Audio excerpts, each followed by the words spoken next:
कश्मीर में अगर डल है तो हमारे हिमाचल में दलदल है। जी हां, यह है हमारे हिमाचल की डल झील।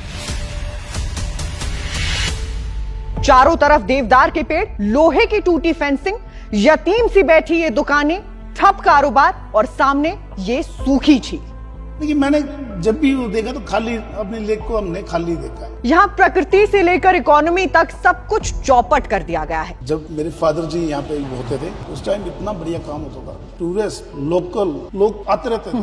वरना कभी यहाँ भी चौपाटी सजती थी, लोग आते थे, बैठते थे, चाय के प्यालों में इस झील का अक्स उतरता था। आज के डेट में वो सब नहीं है। बहुत आते लोग बहुत कम आते हैं और देखने वाली चीजें कुछ है नहीं यहाँ पे।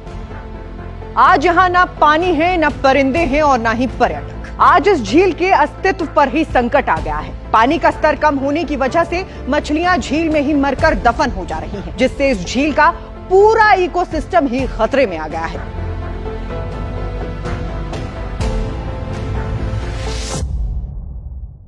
नमस्कार, मैं गीता ठाकुर। आप देख रहे हैं हमारी ग्राउंड रियलिटी सीरीज बात का बस्ता एपिसोड 1। ये वो पवित्र झील है जिसे छोटे मणिमहेश का दर्जा मिला हुआ है। मान्यता है कि जो श्रद्धालु मणिमहेश तक नहीं जा पाते, उनके लिए यहाँ स्नान उसी पुण्य के बराबर माना जाता है। भक्त जो मणिमहेश नहीं पहुंच पाएंगे वो यहाँ स्नान कर लेंगे, यहाँ दर्शन कर लेंगे, तो आपकी भक्ति जो हो उनको सफल हो जाएगी। जी, मगर आज अधिकारियों की सुस्ती और भ्रष्टाचार के कारण हमारी इस झील का अस्तित्व खतरे में पड़ गया है। बीजेपी हो, कांग्रेस हो, जब आते जाते देखते हैं, बात करते हैं और कुछ भी काम नहीं हो रहा है। 8-9 साल 10 साल से ये हालत है इधर। सबसे ज्यादा नुकसान है छोटे छोटे रेडी फड़ी वाले बेचारे, देखो आज सब बंद पड़े हुए हैं। कोई टूरिस्ट नहीं है, कुछ नहीं। टूरिस्ट है नहीं तो ये क्या कमाएंगे यहाँ पे? लेक नहीं होगी, टूरिस्ट ने कैसे रुकना है यहाँ पे? और हमको हमेशा झूठ बोलना पड़ता है कि काम चल रहा है, इसकी वजह से हमने यहाँ पे पानी निकाला है। हमको हमेशा यही झूठ बोलना पड़ता है। आप इसमें सबसे बड़ी गलती किसकी मानते हैं? टोटली ही प्रशासन की, चाहे वो बीजेपी वाले हो या कांग्रेस हो, टोटली ही इनकी है। बहुत अच्छी झील थी और यहाँ पे बोटिंग भी होती थी और बहुत अच्छा लगता था, खासकर विंटर में बहुत अच्छी लगती थी। आज से कुछ साल पहले तक ये जगह धर्मशाला के फेमस टूरिस्ट स्पॉट्स में से एक थी।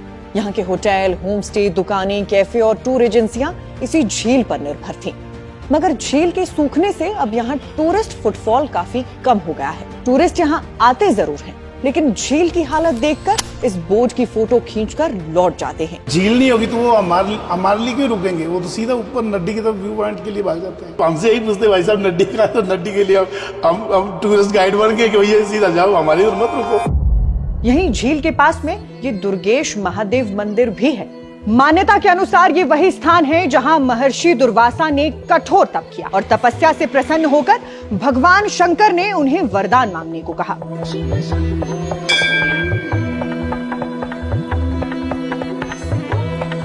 दुर्वासा ऋषि ने लोगों की प्यास का दर्द देखा और भगवान शिव से तपस्या स्थल के समीप पानी उपलब्ध कराने का आग्रह किया। भगवान शिव ने वरदान दे दिया और तभी यहाँ सप्त ऋषि के रूप में 7 जलधाराएं फूट पड़ी और पानी एक झील के रूप में इकट्ठा होने से इस डल झील की उत्पत्ति हुई। दुर्वासा ऋषि मुनि थे, उन्होंने यहाँ पर तपस्या की थी। जो ये शिवलिंग है उनकी भक्ति के द्वारा प्राप्त हुआ है और जो लेक है ये उनकी भक्ति के द्वारा। और कालांतर में यहाँ इस दुर्गेश महादेव मंदिर की स्थापना हुई। इसलिए अब आप इतना तो समझ ही गए होंगे कि इस झील का धार्मिक महत्व बहुत अधिक है। हर साल राधाष्टमी के दिन यहाँ स्नान करने का महत्व मणिमहेश स्नान के बराबर माना जाता है। लेकिन अगर हालात ऐसे ही रहे और ये झील पूरी तरह से सूख गई तो यहाँ स्नान कैसे होगा? ये एक बड़ा सवाल बन गया है। मगर उससे भी बड़ा सवाल ये है कि इस जगह की हालत ऐसी कैसे हुई? जितना मैंने इस झील के बारे में पढ़ा है उसके हिसाब से पहले आसपास की पहाड़ियों से जो गाद यहाँ आती थी वो इसी झील में जमा होती रही। यही गाद दरअसल झील के तल को एक नेचुरल कुशन की तरह पकड़ कर रखती थी, जिससे पानी रिसकर जमीन के भीतर नहीं भागता था। मगर फिर गलती हुई साल 2011 में, जब इस झील की सफाई के नाम पर एक बड़ा अभियान चलाया गया।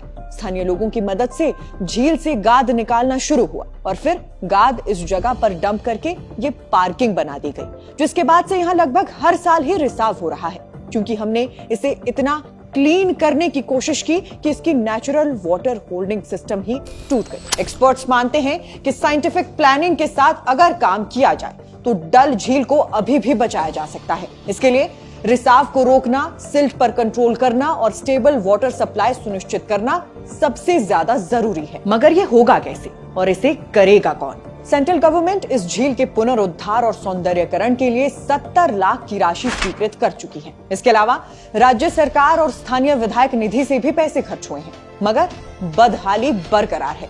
हमारा ये वीडियो ऐसे वक्त पर आ रहा है जब पूरी सरकार इस वक्त धर्मशाला में ही मौजूद है। पूरा तंत्र विधानसभा चला रहा है।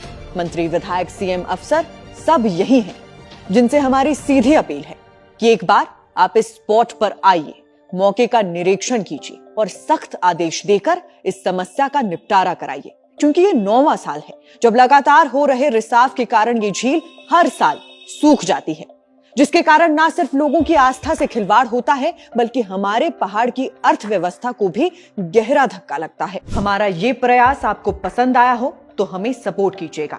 हमारे सभी सोशल मीडिया हैंडल्स पर अपना प्यार दिखाइए। अभी फिलहाल के लिए बस इतना ही। नमस्कार।